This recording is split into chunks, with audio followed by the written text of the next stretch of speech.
corremos atrás da vitória. Mas antes de eu terminar essa entrevista aqui, eu quero falar uma coisa, porque eu tenho vários jogos aí pelo profissional e eu nunca vim aqui na imprensa falar nada, até porque eu nunca sofri esse preconceito e nunca fui vítima nenhuma vez.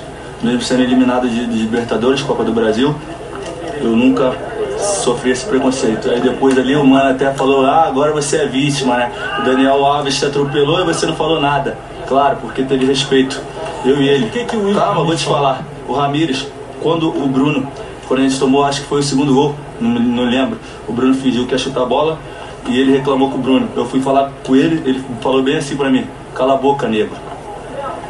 Eu tô vindo aqui, né? Eu nunca falei nada disso, porque eu nunca sofri, mas isso daí eu não aceito. Eu não aceito.